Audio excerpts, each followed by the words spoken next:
Hi dear students, आपका स्वागत है। Class 10th maths chapter number 10 exercise 10.2 circles. इस एक्सरसाइज का लास्ट क्वेश्चन करेंगे। मैं क्वेश्चन रीड करता हूं, आप भी अपनी बुक में देखेंगे। अपनी बुक खोल करके class 10th maths chapter number 10 है, एक्सरसाइज 10.2 सर्किल वाला चैप्टर है। इसका लास्ट क्वेश्चन है क्वेश्चन नंबर 13। क्वेश्चन आपके पास, सिद्ध कीजिए कि वृत्त के परिगत बनी चतुर्भुज की आमने सामने की भुजाएं केंद्र पर संपूरक कोण अंतरित करती हैं। Prove that the opposite sides of a quadrilateral circumscribing a circle subtend supplementary angles at the center of the circle। आप देखिए, क्वेश्चन भी मैं आपको यहाँ से बता देता हूँ। वैसे आप अपनी बुक में क्वेश्चन देखेंगे, ज़्यादा आपके लिए बेनिफिशियल रहेगा। ये है क्वेश्चन नंबर 13। ये क्वेश्चन नंबर 13 है, ठीक हो गया।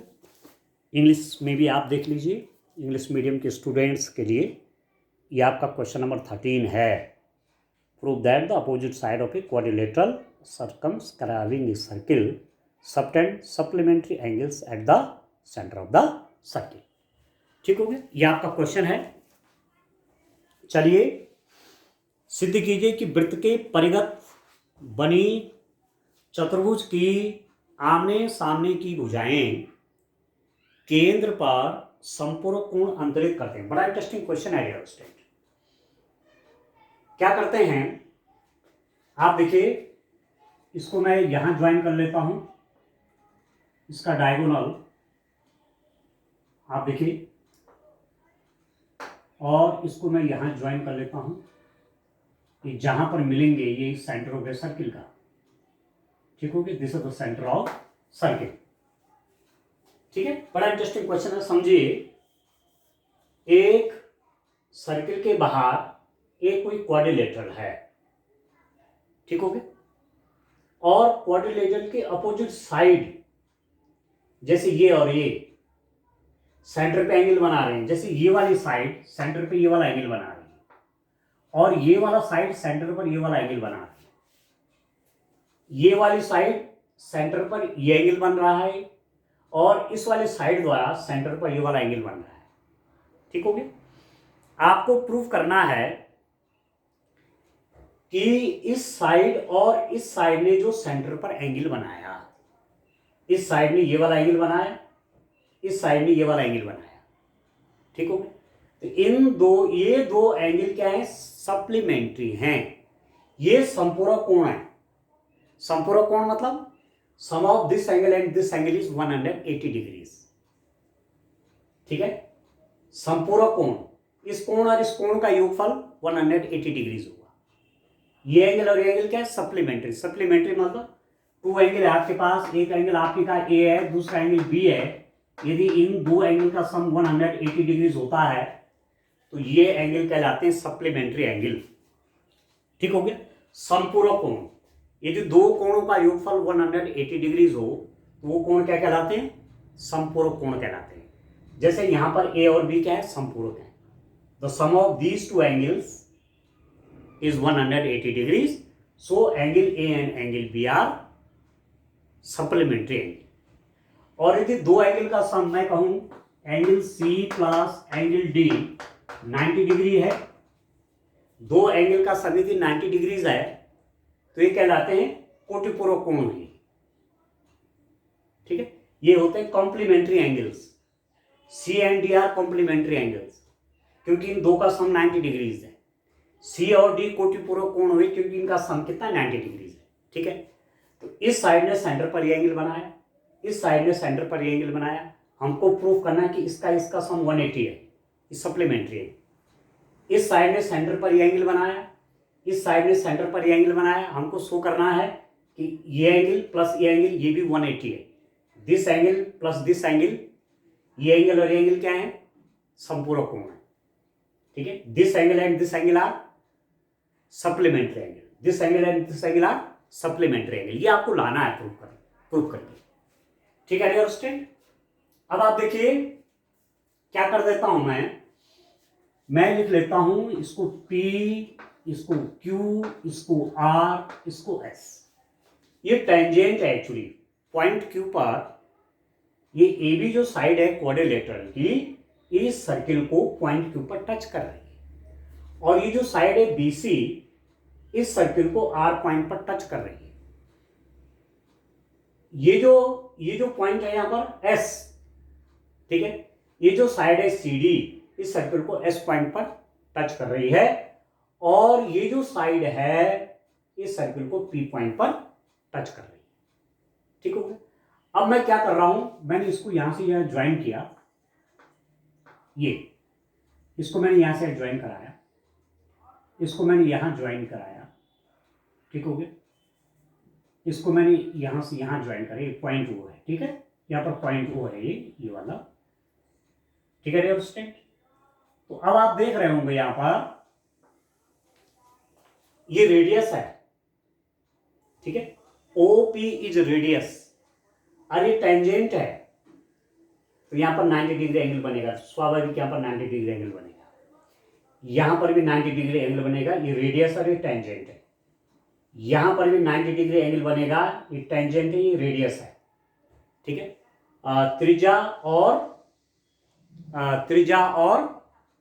त्रिज्या और स्पर्शरेखा पर 90 डिग्री का एंगल बनता है, ये तो आप जानते हैं। ये सर्किल है, ठीक है डियर स्टूडेंट। यहां पर किसी पॉइंट पर आपने टेंजेंट ड्रॉ किया, ये जो रेडियस है ना, ठीक है, ये जो त्रिज्या है इस टेंजेंट के साथ 90 डिग्री का एंगल बनाते हैं। वही बात है, ये रेडियस है और ये टेंजेंट है, स्पर्श रेखा, ठीक है, ठीक है, तो ये 90 डिग्री एंगल होगा। वैसी स्थिति यहां पर है, ये रेडियस है, ये टेंजेंट है, यहां पर भी 90 डिग्री एंगल होगा। ये रेडियस है, ये त्रिज्या है, स्पर्श रेखा है, 90 डिग्री एंगल होगा। ये त्रिज्या है, ये स्पर्श रेखा, 90 डिग्री एंगल होगा। क्लियर हो गया आपको। अब आप देखिए, बहुत ही इंटरेस्टिंग है, आप ध्यान दीजिए, इसको देखते हैं डियर स्टूडेंट। आप देखिए,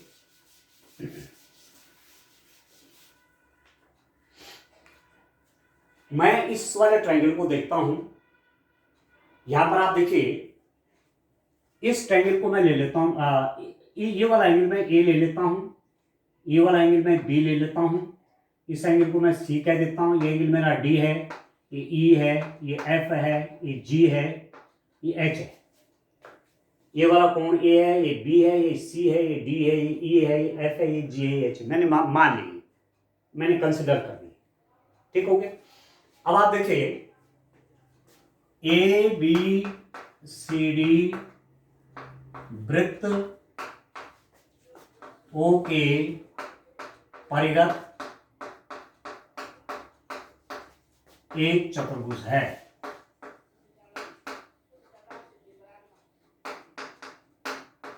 ठीक है डियर स्टूडेंट, ये तो आपको मालूम है, ठीक है ना।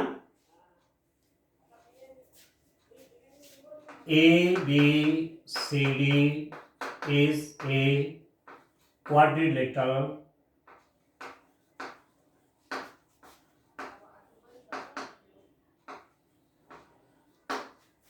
ABCD is a quadrilateral circumscribing a circle.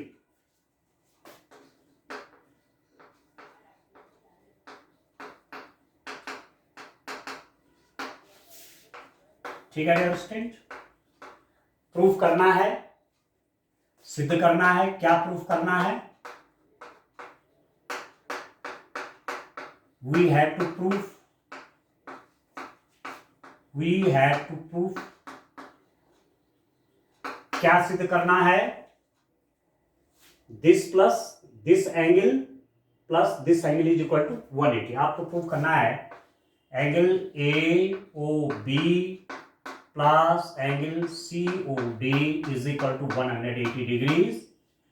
And दूसरी चीज क्या शो करनी है?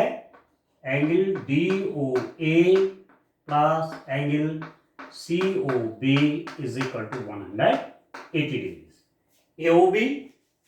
AOB प्लस COD, ये वो है, वो पॉइंट वाला, ये दोनों इसका सम 180 है।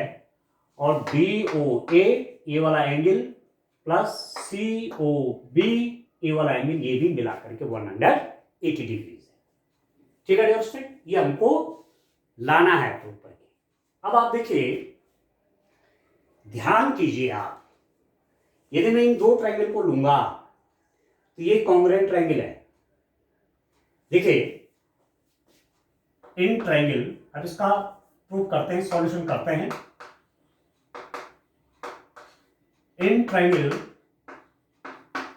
किस किस में डियर स्टूडेंट, आप देखिए OSD एंड OPD। OSD ये वाला, ये, और OPD, इन दो ट्रायंगल को देखिए आप, ध्यान करिए, इन दो ट्रायंगल को देखिए। ठीक है, क्या क्या मालूम है आपको? Angle BPO is equal to 90 degrees. DPO ये 90 डिग्रीज है और OSD भी 90 डिग्रीज है। या लिख दीजिए, यहां से लिख दीजिए DSO, angle DSO is equal to 90 degrees. ये भी 90 है, ये भी 90 है। ठीक हो गया। फिर देखिए आप, OS is equal to OP, ये है रेडियस, ये त्रिज्या है, ये त्रिज्या है डियर स्टूडेंट। ठीक है, OS is equal to OP, ये त्रिज्या है सर्किल की। ये एंगल 90 क्यों हुआ? ये टेंजेंट है और ये रेडियस है। ये एंगल 90 क्यों हुआ? ये त्रिज्या है और ये स्पर्श रेखा है, तो 90 तो होना ही होना है, तो ये इसके इक्वल हो गया। ठीक हो गया। फिर आप देखिए OD is equal to OD, common, उभयनिष्ठ है। ठीक है, OD is equal to OD, ये कॉमन साइड है इस वाले ट्रायंगल की भी, इस वाले की भी। अभी OD क्या है? ये एक्चुअली हाइपोटेन्यूज है, कर्ण है, क्योंकि 90 डिग्री के सामने की साइड। इस वाले ट्रायंगल में भी ये कर्ण है और इस वाले ट्रायंगल में भी ये कर्ण है। इस वाले ट्रायंगल में भी हाइपोटेन्यूज और इस वाले ट्रायंगल में भी हाइपोटेन्यूज। अब आप देखिए, this implies that triangle OSD is congruent to triangle OPD। OSD और OPD कॉन्ग्रुएंट हो गए। कैसे हो गए? RHS से। आपने 9th में पढ़ा हुआ है कि दो राइट एंगल ट्रायंगल ऐसे हैं, राइट एंगल ट्रायंगल, अब राइट एंगल बोल रहे हैं तो एक एंगल 90 होना ही होना है। यदि उनका हाइपोटेन्यूज, कर्ण और एक भुजा बराबर हो जाएं तो वो त्रिभुज सर्वांगसम कहलाते हैं। दो समकोण त्रिभुज ऐसे हैं जिनके कर्ण और एक भुजा आपस में बराबर हो, बराबर लंबाई की हो, तो वो सर्वांगसम त्रिभुज होते हैं। Okay, in two right angle triangles, if the hypotenuse and one side of one triangle is equal to hypotenuse and one side of other triangle, then these two triangles are congruent triangle। तो ये इसका congruent हो गया। जब ये congruent हो गए तो क्या क्या बराबर हो जाएगा? इसका मतलब हुआ आपके पास कि angle A is equal to angle H, तो ये वाला एंगल इसके बराबर हो जाएगा। ये वाला एंगल तो इसके बराबर है ही है, ये वाला एंगल इसके बराबर हो जाएगा, ये वाला एंगल इसके बराबर हो जाएगा। एंगल A एंगल H के बराबर हो गया, क्योंकि रेडियस और हाइपोटेन्यूज के बीच में ये एंगल है, रेडियस और हाइपोटेन्यूज के बीच में ये एंगल है, तो ये एंगल किसके बराबर हो गया? H के बराबर। सिमिलरली, इसी प्रकार सिमिलरली और एंगलों के भी निकाल सकते हैं। ठीक है, ये H के बराबर हो गया यहां पर, उसी प्रकार से G और F भी बराबर हो जाएंगे। ये ट्रायंगल और ये ट्रायंगल भी क्या कॉन्ग्रुएंट हो जाएंगे। तो आप लिख सकते हैं सिमिलरली, आप लिख सकते हैं इसी प्रकार से angle G is equal to angle F, G और F बराबर हो जाएंगे।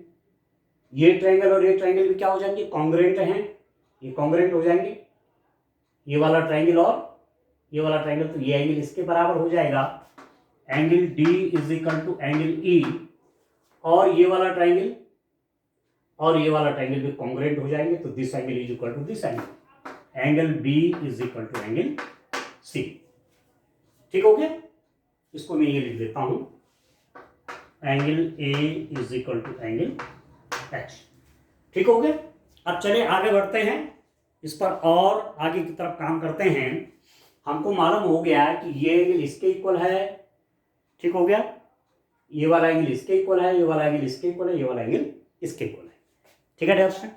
अब चलिए आगे काम करते हैं।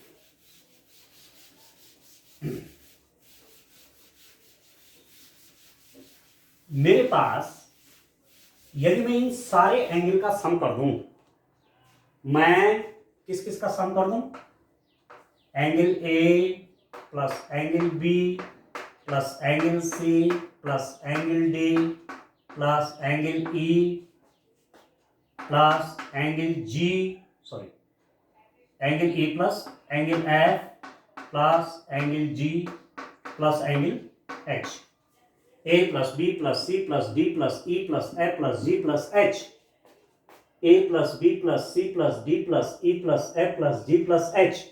कितना? ये पूरा एंगल हुआ कि नहीं हुआ? नहीं हुआ। इसको इसको इसको इसको इसको इसको सबको प्लस कर दूं तो सेंटर पे पूरा एंगल कितना? 360 डिग्री का। क्यों डियर स्टूडेंट? इक्वेशन नंबर 1 आ गया समझ में? ये सारे एंगल को प्लस कर लूंगा तो सर्किल के सेंटर पर 360 डिग्री का एंगल बन रहा है। अब ध्यान दीजिए, आप देखिए कौन कौन सा एंगल मैं लेने वाला हूं। मेरे पास है, यहां देखिए सीन्स क्या है मेरे पास, angle B is equal to angle C. Angle B को मैं लिख दूं एंगल सी, और एंगल ई को लिख दूं angle D. Angle A is equal to angle D. Angle B को मैंने एंगल सी लिख दिया क्योंकि बी सी के बराबर है, और एंगल ई बी सी के बराबर है, एंगल ई डी के बराबर है, एंगल ई डी के बराबर है। ठीक हो गया? और क्या क्या बराबर है? अब आप देखिए, एंगल ए को क्या लिख दूंगा, एंगल एच, और एंगल एफ को लिख दूंगा एंगल जी। ठीक है?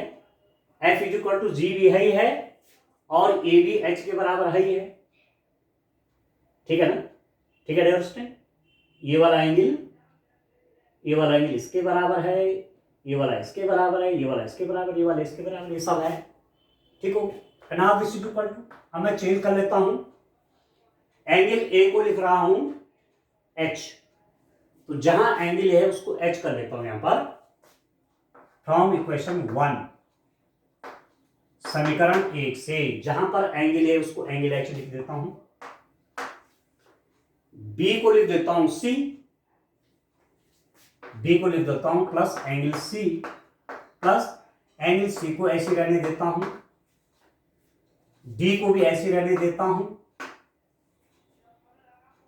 ई को लिख देता हूं angle D, is equal to B, E को एंगल डी लिख देता हूं, प्लस एफ को जी लिख लेता हूं, एंगल जी, एफ की जगह जी आपका ही है, plus angle H is equal to 360 degree.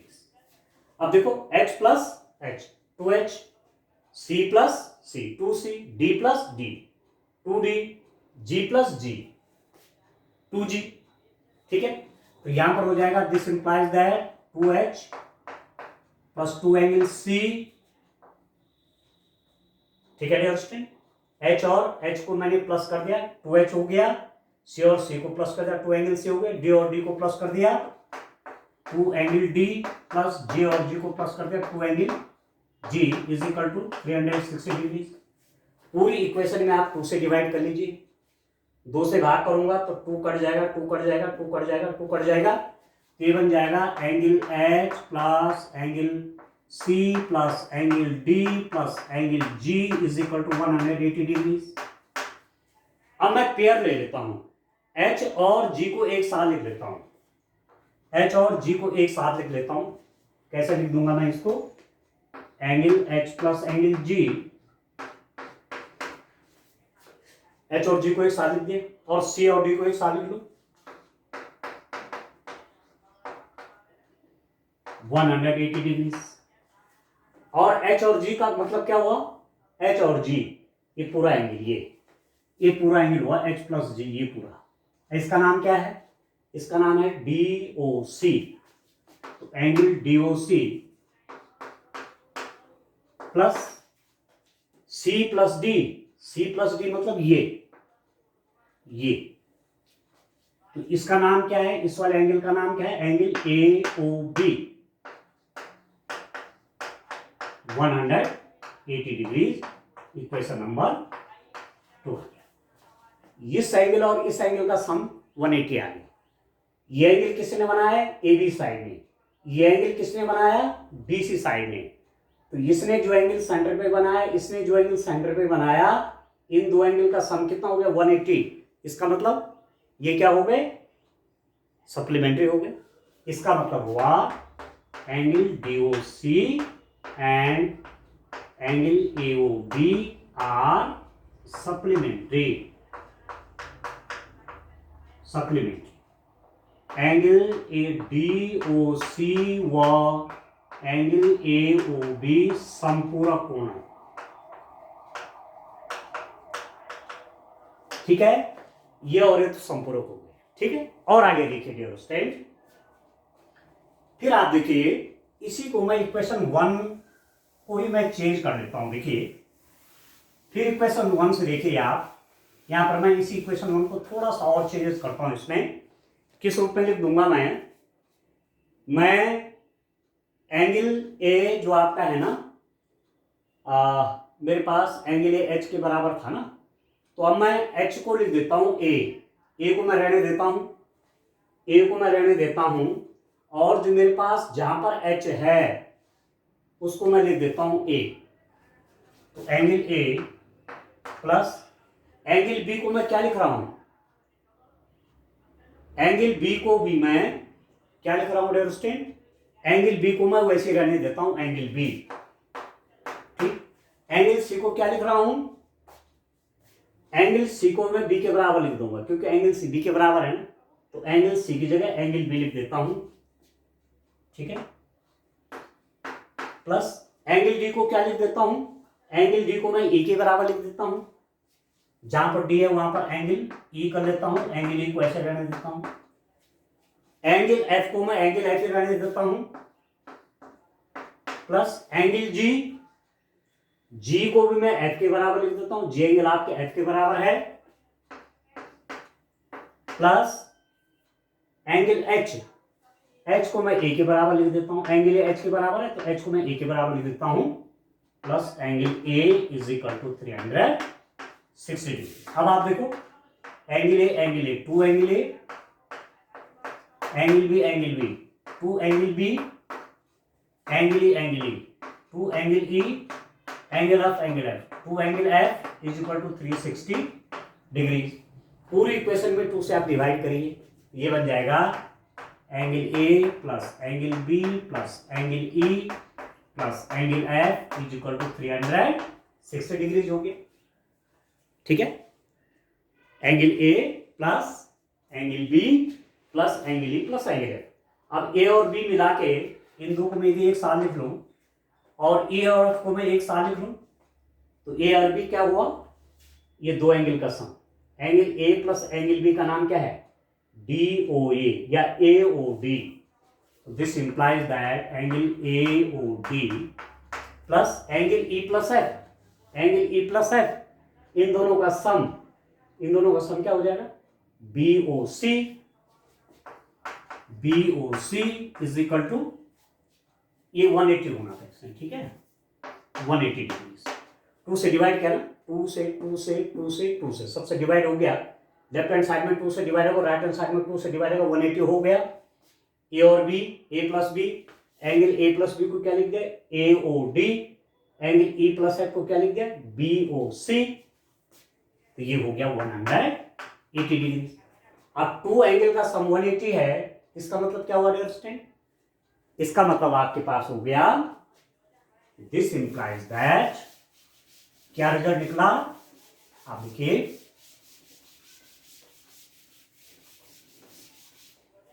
इसका मतलब हुआ कि एंगल AOD व एंगल BOC संपूरक कोण हैं। ठीक है, क्योंकि इनका सम क्या है, इनका सम 180 डिग्री आ गया। एंगल AOD व एंगल BOC संपूरक कोण हुए, क्योंकि इन दो का सम 180 आ गया। आप लिख देंगे this implies that angle AOD and angle BOC are supplementary.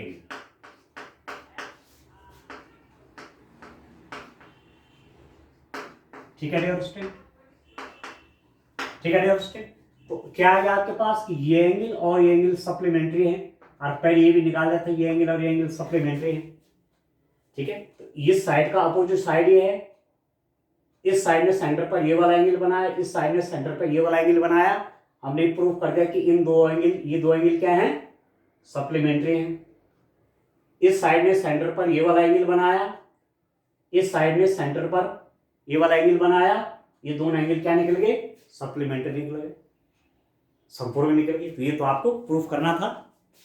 ठीक है, तो हैंस प्रूफ सत्यापित हो गया। अब आप लास्ट में एक लाइन लिख दीजिए कि वृत्त के परिगत बने चतुर्भुज के आमने सामने की भुजाएं केंद्र पर संपूर्ण कोण बनाती आता है। आप लिख देंगे वृत्त के परिगत चतुर्भुज की सम्मुख भुजाएं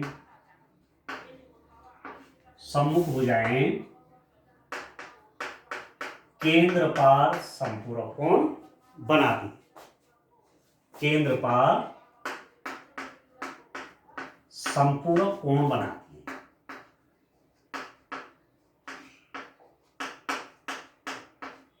ठीक है डियर स्टूडेंट, जो आपको प्रूफ करना था वो तो लास्ट में डिटेल में लिख लेना चाहिए। ठीक है, ये आपको प्रूफ करना था कि वृत्त के बाहर जो चतुर्भुज बना हुआ है उसकी आमने सामने की भुजाएं, ठीक है, वृत्त के केंद्र पर संपूरक कोण बनाती हैं, तो यही प्रूफ करना था। ठीक है, इसी आंसर को आप इंग्लिश में भी लिख दीजिए, इसी प्रूफ को इंग्लिश में लिख दीजिए। आप लिख दीजिए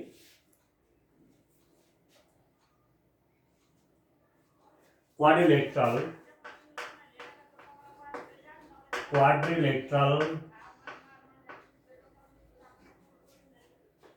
circumscribing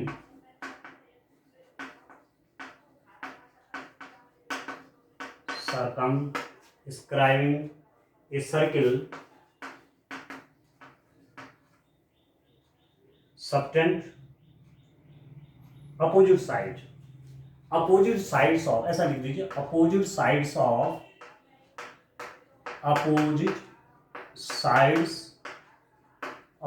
quadrilateral circumscribing a circle subtend supplementary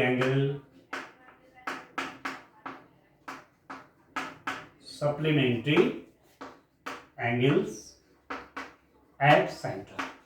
बस ठीक है डियर स्टूडेंट, प्रूफ ये आपको सत्यापित करके लाना था, ये आपको डियर स्टूडेंट प्रूफ भी इसमें करना था। समझ में आ गया? तो इस चैप्टर में हमने एक्सरसाइज 10.1 और 10.2 में डिटेल में सर्किल के बारे में पढ़ा, बहुत सी प्रॉपर्टी सर्किल की पढ़ी। ठीक है, उससे रिलेटेड थ्योरम्स भी किए और एक्सरसाइज के सारे क्वेश्चन भी किए। तो मुझे पूरा विश्वास है कि सर्किल से रिलेटेड ये सारी जो न्यूमेरिकल क्वेश्चन, थ्योरम्स जो यहाँ पढ़ाई गई हैं सब आपकी समझ में आ गई होंगी। ठीक है, इन जो वर्क किया गया है इसको आप दोबारा देख सकते हैं जहाँ पर आपको कन्फ्यूजन है, कोई प्रॉब्लम है। ठीक है स्टूडेंट, तो आगे जब हम नेक्स्ट लेक्चर के लिए आएंगे तो नेक्स्ट चैप्टर पर काम करेंगे। Thank you.